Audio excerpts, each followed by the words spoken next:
চীনের রাজধানী বেইজিংয়ে তৃণমূল পর্যায়ের নারীদের ফুটবল দিন দিন জনপ্রিয় হয়ে উঠছে। গত এক দশকে এর মাধ্যমে 18,500-রও বেশি ব্রিটিশ শিক্ষার্থী চীনা ভাষা শিখেছেন। প্রাচীন সুসভ্যতার সঙ্গে সমকালীন চীনের অন্যান্য আঞ্চলিক সংস্কৃতির গভীর যোগাযোগ ছিল। বিভিন্ন বয়স ও রুচির দর্শকদের কথা মাথায় রেখেই চলচ্চিত্রগুলো নির্মাণ ও মুক্তির পরিকল্পনা করা হয়েছে। 11 বছর বয়সী এই কিশোরের নাম লি ইউছেন। সে অনলাইনে প্রফেসর লিও নামে পরিচিত। প্রতিটি অংশই নিজস্ব সাংস্কৃতিক বৈচিত্র্যের অনন্য চিত্র তুলে ধরেছে। 1200-র বেশি কক্ষের এই ঐতিহাসিক মাটির কেল্লা 1994 সালে জায়গা করে নেয় ইউনেস্কোর বিশ্ব ঐতিহ্যের তালিকায়।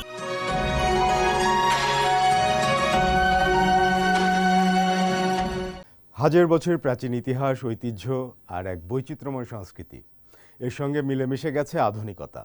প্রযুক্তির উৎকর্ষতার কথা সে তো বলাই বাহুল্য, আর এত কিছুকে ধারণ করে আছে এক অপরূপ নৈসর্গ। প্রিয় দর্শক, বলছি চীনের কথা। দ্য গ্রেট ওয়াল শো নিয়ে আপনাদের সামনে হাজির হয়েছি আমি সাকিব সিকান্দার। জানব চীনের সংস্কৃতির নানা খবর।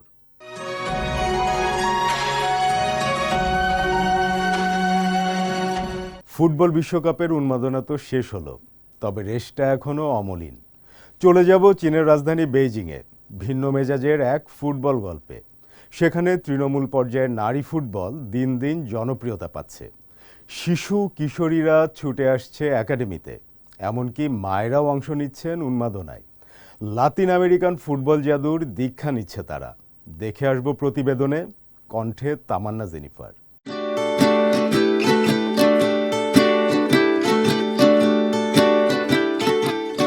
চীনের রাজধানী বেইজিংয়ে তৃণমূল পর্যায়ের নারীদের ফুটবল দিন দিন জনপ্রিয় হয়ে উঠছে। সেখানে গড়ে ওঠা একটি যুব ফুটবল একাডেমিতে নানা উদ্ভাবন চলছে। দক্ষিণ আমেরিকার ফুটবল সংস্কৃতির সঙ্গে সমন্বয় ঘটিয়ে ফুটবলের আনন্দ ও সৃজনশীল চেতনায় দীক্ষিত করে তোলা হচ্ছে শিশু কিশোরীদের। বেইজিংয়ের ছাওয়াং জেলায় অবস্থিত ওই একাডেমিতে চীনা ও বিদেশি কিশোরীদের একটি দল ল্যাটিন আমেরিকার কোচদের তত্ত্বাবধানে ফুটবলের প্রতি ভালোবাসা গড়ে তুলছে। আমরা দক্ষিণ আমেরিকা থেকে এসেছি। মানুষ আমাদের ফুটবলকে সুন্দর ফুটবল হিসেবে কল্পনা করে। আমাদের লক্ষ্য খেলোয়াড়দের এমন কিছু শেখানো যা তারা সাধারণ ক্লাবে হয়তো শিখতে পারে না। অনেক ক্লাব কৌশলগত দিকেই বেশি গুরুত্ব দেয়, কিন্তু এখানে আমরা তাদের ফুটবল খেলার আনন্দ উপভোগ করতে শেখাই। 8 থেকে 14 বছর বয়সী এসব শিশু ও কিশোরী প্রায় ঘটনাচক্রেই ফুটবল খেলতে শুরু করে। কেউ আগে থেকে অভিজ্ঞ খেলোয়াড়, আবার কেউ বন্ধুদের অনুপ্রেরণায়, এবং দক্ষিণ আমেরিকান ফুটবলের স্বাভাবিক, স্বাধীন ও প্রাণবন্ত পরিবেশে আকৃষ্ট হয়ে সম্প্রতি দলে যোগ দিয়েছে। আমাকে একটি ট্রায়াল ক্লাসে আনা হয়েছিল। সেখানে অনেক শিশুকে বল নিয়ে খেলতে দেখে আমার মনে হয়েছিল, আহা, এটা তো ভীষণ মজার। এসএএফ এর নারী দল 2026 সালের শুরুতে গঠিত হয়। অল্প সময়ের মধ্যে দলটি বেইজিং নারী ফুটবল লিগে প্রাপ্তবয়স্ক দলগুলোর বিপক্ষে প্রতিদ্বন্দ্বিতা করেছে। যদিও এসএএফ লিগের পয়েন্ট তালিকায় শেষ স্থানে ছিল, তবুও তরুণ খেলোয়াড়দের মনোবল ভেঙে যায়নি। আগামী মৌসুমে নিজেদের সর্বোচ্চটা দেওয়ার প্রত্যয় তাদের। এই একাডেমিতে মেয়েরা ফুটবলকে শুধু একটি খেলা হিসেবে নয়, বরং পারস্পরিক শ্রদ্ধা, কঠোর পরিশ্রম ও দলগত চেতনার উপর ভিত্তি করে গড়ে ওঠা জীবনধারা হিসেবে শিখছে। ল্যাটিন আমেরিকান ফুটবল দর্শন তাদের খেলাটিকে উপভোগ করতে এবং চ্যালেঞ্জ মোকাবেলায় ঐক্যবদ্ধভাবে এগিয়ে যেতে শিখিয়েছে। ভিন্ন ভিন্ন দেশের মানুষ একই লক্ষ্য নিয়ে মাঠে একত্রিত হচ্ছে এবং সুন্দর এই খেলাটির প্রতি নিজেদের ভালোবাসা উদযাপন করছে। আগামী শিক্ষাবর্ষেও ল্যাটিন আমেরিকার কোচ ও আগ্রহী চীনা তরুণীদের মধ্যে ক্রীড়া সহযোগিতার উজ্জ্বল উদাহরণ হয়ে থাকবে তৃণমূল পর্যায়ের নারী ফুটবল। ইতোমধ্যে এই কিশোরী একে অপরকে উৎসাহ দিচ্ছে, যাতে একদিন তারা পেশাদার ফুটবল হওয়ার স্বপ্ন বাস্তবায়ন করতে পারে। তামান্না জেনিফার, সিএমজি বাংলা। চীনা ভাষায় আগ্রহ ছড়াচ্ছে বিশ্বজুড়ে। এ কাজে উৎসাহ যোগাচ্ছে চীন।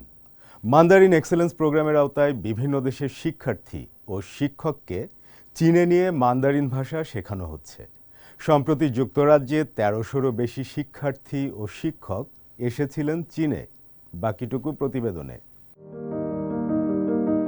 যুক্তরাজ্যের বিভিন্ন প্রান্ত থেকে 1300-রও বেশি শিক্ষার্থী ও শিক্ষক চীনে মান্দারিন এক্সেলেন্স প্রোগ্রামের আওতায় 11 দিনের গ্রীষ্মকালীন শিক্ষা শিবিরে অংশ নিয়েছেন। যুক্তরাজ্যের শিক্ষা বিভাগ 2016 সালে এই কর্মসূচি চালু করে। গত এক দশকে এর মাধ্যমে 18,500-ও বেশি ব্রিটিশ শিক্ষার্থী চীনা ভাষা শিখেছেন। এবছর এই গ্রীষ্মকালীন শিক্ষা শিবিরে যুক্তরাজ্যের 60টিরও বেশি মাধ্যমিক বিদ্যালয়ের শিক্ষার্থীরা অংশ নিচ্ছেন। তারা ভাষা শিক্ষার পাশাপাশি হাতে কলমের সাংস্কৃতিক শিক্ষা এবং বিভিন্ন বিনিময়মূলক কার্যক্রমে অংশ নেবেন। গত এক দশকে যুক্তরাজ্যে ক্রমবর্ধমান শিক্ষার্থী দ্বিতীয় ভাষা হিসাবে মান্দারিন বেছে নেওয়ার এই কর্মসূচির পরিসরও বেড়েছে। অনেকে ইতোমধ্যেই এ ভাষায় ভালো দক্ষতা অর্জন করেছেন। শিক্ষার্থীরা চীনা ভাষা বেছে নিচ্ছেন কারণ তারা ভবিষ্যতে এটি শেখার সুফল দেখতে পাচ্ছেন। এখন ইংল্যান্ডে ফরাসি, জার্মান ও স্প্যানিশ ভাষার পাশাপাশি চীনা ভাষাকেও সমান গুরুত্ব দিয়ে বিবেচনা করা হচ্ছে। এটি তাদের জন্য ভিন্নধর্মী কিছু শেখার সুযোগ তৈরি করছে এবং ভবিষ্যতে আরও বিস্তৃত সম্ভাবনার দ্বার খুলে দিচ্ছে। এই শিক্ষার্থীদের কাছে চীনা ভাষা শেখা শুধু একটি ভাষায় দক্ষতা অর্জনের বিষয় নয়, বরং এটি চীন ও এর সংস্কৃতিকে সরাসরি জানার এবং শ্রেণীকক্ষের বাইরেও দীর্ঘস্থায়ী সম্পর্ক গড়ে তোলার একটি সুযোগ। সাকিব সিকান্দার, সিএমজি বাংলা। হাঁটু গেড়ে বসে এক মানব মূর্তি, এর মাথায় বড় আকারের এক পাত্র যার নাম জুন। ব্রোঞ্জের তৈরি এই গোটা ভাস্কর্য প্রাচীন চীনের সুসভ্যতার এক বিস্ময়। 4000 বছর আগে এই নিদর্শন বিংশ শতকের অন্যতম গুরুত্বপূর্ণ প্রত্নতাত্ত্বিক আবিষ্কার। চলে যাব প্রতিবেদনে।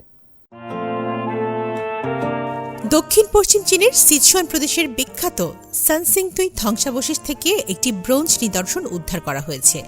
এটি নিয়ে নতুন এক গবেষণায় দেখা গেছে প্রাচীন সুসভ্যতার সঙ্গে সমকালীন চীনের অন্যান্য আঞ্চলিক সংস্কৃতির গভীর যোগাযোগ ছিল। সিচুয়ান প্রাদেশিক সাংস্কৃতিক নিদর্শন ও প্রত্নতাত্ত্বিক গবেষণা ইনস্টিটিউট তাদের গবেষণার ফলাফল প্রকাশ করে। সানসিংতুই ধ্বংসাবশেষের 3 নম্বর গর্ত থেকে উদ্ধার হয় ব্রোঞ্জের হাঁটু গেড়ে বসা একটি মানব মূর্তি এবং তার সঙ্গে যুক্ত একটি জুন পাত্র। পৃথকভাবে ঢালাই করা একাধিক অংশ নিয়ে তৈরি এই বৃহৎ ব্রোঞ্জ নিদর্শনটির নকশা অত্যন্ত জটিল ও ব্যতিক্রমধর্মী, যা সানসিংতুই জনগোষ্ঠীর অসাধারণ ব্রোঞ্জ ঢালাই দক্ষতার পরিচয় বহন করে। আমাদের বিশ্লেষণে দেখা গেছে ব্রোঞ্জের পাত্রটি মূলত মানব মূর্তির সঙ্গে একত্রে তৈরি করার উদ্দেশ্যে ঢালাই করা হয়নি।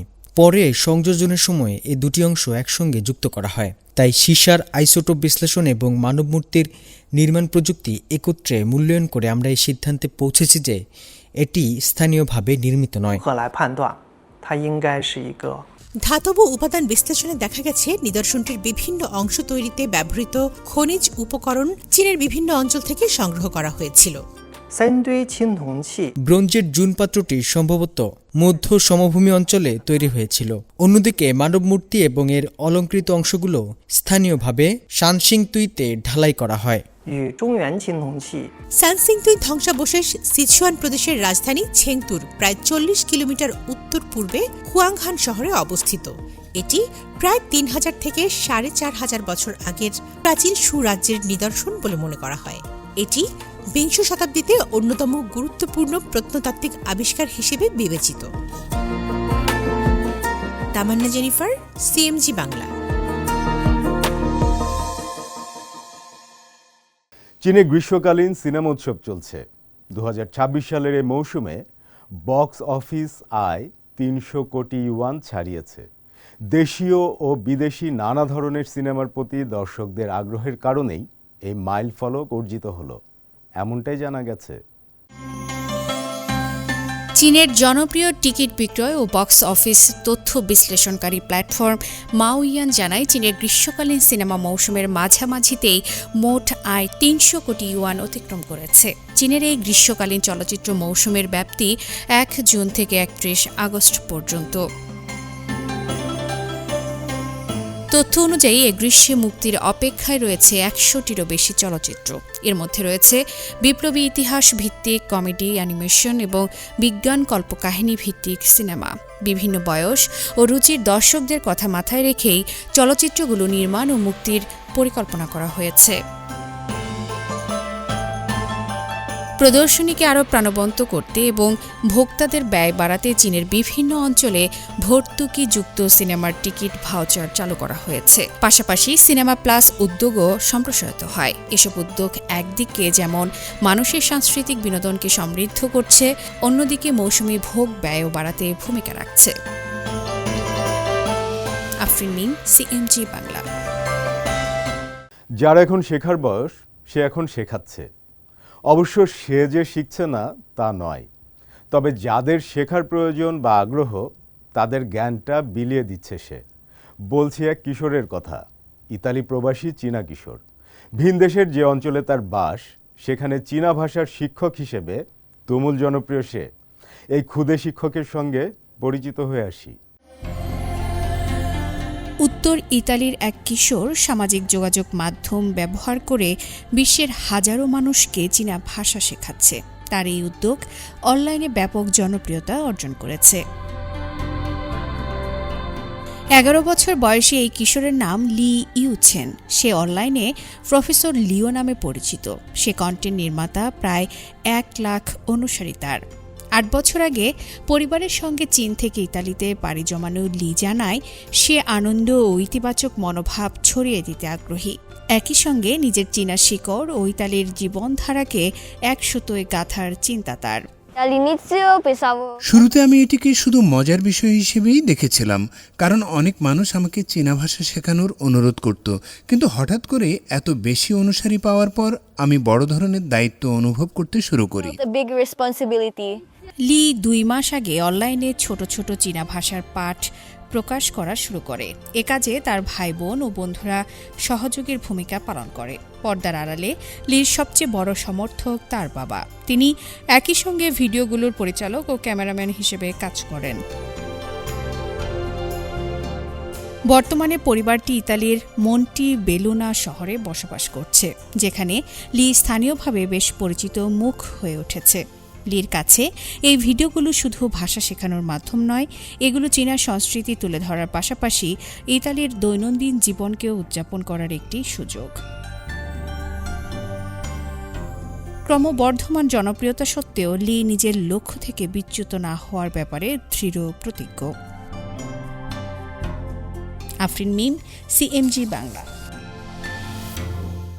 এক প্রদর্শনীতে ক্যামেরায় ফুটে উঠল চীন, ফ্রান্স ও ইউরোপের সংস্কৃতি, ঐতিহ্য ও ইতিহাস। হলো ভাব বিনিময়, ছড়ালো বন্ধুত্ব। বেইজিং ভাষা ও সংস্কৃতি বিশ্ববিদ্যালয়ে এ আয়োজন ছিল অনবদ্য। প্রতিবেদনে জানব বাকিটুকু। চীনা, ফরাসি ও ইউরোপীয় সংস্কৃতির পারস্পরিক বোঝাপড়া ও সাংস্কৃতিক বিনিময়কে তুলে ধরতে বেইজিং ভাষা ও সংস্কৃতি বিশ্ববিদ্যালয়ে হয়ে গেল এক আলোকচিত্র প্রদর্শনী। এ আয়োজন বেইজিংয়ের শিক্ষা, সংস্কৃতি ও কূটনৈতিক অঙ্গনের প্রতিনিধিদের জন্য আন্তঃসাংস্কৃতিক সংলাপের এক গুরুত্বপূর্ণ সুযোগ সৃষ্টি করে। আলোকচিত্রের দৃষ্টিতে চীনা, ফরাসি ও ইউরোপীয় সংস্কৃতি শীর্ষক এই প্রদর্শনীর শুরুতে বিশ্ববিদ্যালয়ের সভাপতি, চীনে ফরাসি দূতাবাসের প্রতিনিধিরা, অংশগ্রহণকারী আলোকচিত্রী এবং সাংস্কৃতিক ও শিল্প অঙ্গনের অতিথিরা উপস্থিত ছিলেন। আমরা আনন্দিত যে এই স্থানটি সত্যি ফরাসি ও চীনা সংস্কৃতির মিলনমঞ্চে পরিণত হয়েছে এবং প্রতিষ্ঠার মূল লক্ষ্য পূরণ করছে, সভ্যতাগুলোকে কাছাকাছি আনা এবং বিভিন্ন চিন্তার আদান প্রদানের পরিবেশ সৃষ্টি করা। আজ আমাদের দৃষ্টিভঙ্গি আরও বিস্তৃত হয়েছে। এই আলোকচিত্র প্রদর্শনী চীন ও ফ্রান্সের গণ্ডি ছাড়িয়ে ইউরোপীয় ইউনিয়নকেও মানবিক বিনিময়ের পরিসরে অন্তর্ভুক্ত করেছে। যত্ন সহকারে নির্বাচিত 60টি আলোকচিত্রে চীন, ফ্রান্স এবং ইউরোপীয় ইউনিয়নের সদস্য রাষ্ট্রগুলোর মানুষের জীবন, সংস্কৃতি ও প্রাকৃতিক সৌন্দর্য ফুটে উঠেছে। ফ্রান্সে আলোকচিত্রের 200 বছর পূর্তি উপলক্ষে আয়োজিত এই প্রদর্শনী সংস্কৃতির মধ্যে সেতুবন্ধন গড়ে তুলতে আলোকচিত্রের দীর্ঘস্থায়ী শক্তিকে তুলে ধরেছে। এই প্রদর্শনীর বিশেষ তাৎপর্য রয়েছে, কারণ 2026 সালে ফ্রান্সে আলোকচিত্রের দ্বিশতবার্ষিকী উদযাপিত হচ্ছে।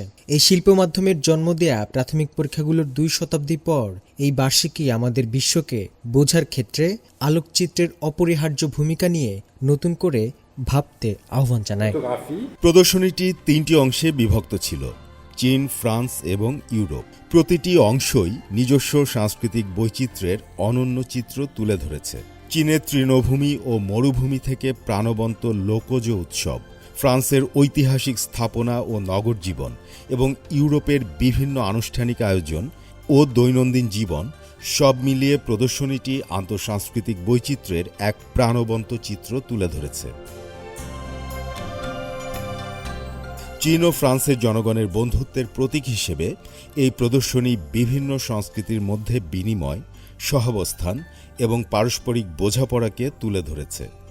একই সঙ্গে এটি দুই দেশের জনগণের আন্তরিক বন্ধুত্বেরও একটি উজ্জ্বল সাক্ষ্য বহন করছে। সাকিব সিকান্দার, সিএমজি বাংলা। প্রতিবছর তিব্বতী ক্যালেন্ডারের নবম মাসে যেন এক অলৌকিক কর্মযজ্ঞ শুরু হয়। ব্যস্ত হয়ে ওঠে পৃথিবীর ছাদ নামে খ্যাত সিচাং। এ সময় বিশ্বখ্যাত পোতালা প্রাসাদের রং করা হয়। এটি শত শত বছর ধরে চলে আসা এক ঐতিহ্য। রঙের বিষয়টাও দারুণ। দুধ, মধু আর জাফরানের মিশ্রণে রাঙিয়ে তোলা হয় এই প্যালেসকে।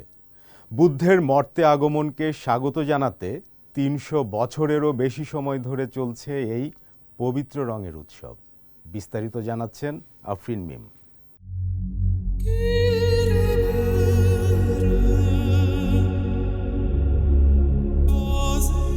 তিব্বতের লাসার কেন্দ্রস্থলে মাউন্ট মারপরি বা লাল পাহাড়ের চূড়ায় মাথা উঁচু করে দাঁড়িয়ে আছে ঐতিহাসিক পোতালা প্রাসাদ। সপ্তম শতাব্দীতে তিব্বতী রাজা সৎসেন গাম্পোর আমলে নির্মিত এবং পরবর্তীতে সপ্তদশ শতাব্দীতে পঞ্চম দালাই লামার সম্প্রসারিত এই প্রাসাদটি পৃথিবীর সবচেয়ে উঁচুতে অবস্থিত এবং অন্যতম সেরা সংরক্ষিত রাজকীয় স্থাপনা।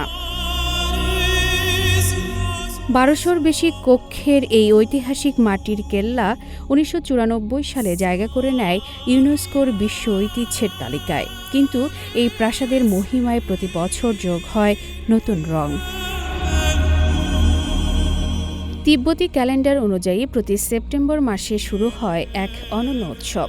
শত শত বছর ধরে চলে আসা এক বিশেষ এবং শতভাগ প্রাকৃতিক রেসিপিতে তৈরি হয় এই প্রাসাদের দেয়ালের রং। উপাদান হিসেবে চুন ও পানির সাথে মেশানো হয় খাঁটি দুধ, মধু ও সুগন্ধি জাফরান, যা প্রাসাদের দেয়ালকে দেয় এক দীর্ঘস্থায়ী ও অনন্য উজ্জ্বলতা। এই রঙের পেছনে রয়েছে এক গভীর বিশ্বাস ও আধ্যাত্মিক রূপকথা। লোকবিশ্বাস অনুযায়ী তিব্বতী ক্যালেন্ডারের নবম মাসের ২২তম দিনে স্বর্গ থেকে মর্তলোকে নেমে আসেন স্বয়ং বুদ্ধ। আর মর্তে এসে তিনি অবস্থান করেন সম্পূর্ণ নতুন রঙে সেজে ওঠা এক পবিত্র আবাসে। বুদ্ধের সেই আগমনী দিন বা বুদ্ধের মর্তে অবতরণ দিবস এর ঠিক ৩ সপ্তাহ আগে থেকেই দূর দূরান্ত থেকে ছুটে আসেন শত শত স্থানীয় মানুষ ও স্বেচ্ছাসেবক। হাতে বালতি আর চুনের প্রলেপ নিয়ে প্রত্যেকে মেতে ওঠেন এই মহৎ কর্মযজ্ঞে। সপ্তদশ শতাব্দী থেকে শুরু হওয়া এই উৎসব আজ কেবলই এক ধর্মীয় আচার নয়, বরং তিব্বতীদের ঐক্য, সংস্কৃতি ও বিশ্বাসের এক অনন্য মেলবন্ধন। শত শত মানুষের ভালোবাসা আর ভক্তির ছোঁয়ায় প্রতি বছর নতুন রূপ পায় শত বছরের প্রাচীন এই প্রাসাদ। শতাব্দী প্রাচীন এই অনন্য উৎসবের গল্পটি ফুটে উঠেছে চায়না মিডিয়া গ্রুপ সিএমজি প্রযোজিত ৭ পর্বের একটি বিশেষ ঐতিহাসিক ও সাংস্কৃতিক প্রামাণ্যচিত্রে। আফরিন মিম, সিএমজি বাংলা। প্রিয় দর্শক, দ্য গ্রেট ওয়াল শো আজ এ পর্যন্তই। আমাদের অনুষ্ঠানটি টেলিভিশনের পাশাপাশি সোশ্যাল মিডিয়ায় দেখতে পারেন। ভিজিট করুন www.facebook.com/cmg বাংলা এবং ইউটিউব চ্যানেল সিএমজি বাংলাতে। পরবর্তী পর্বে দেখা হবে। সবাই ভালো থাকুন, সুস্থ থাকুন।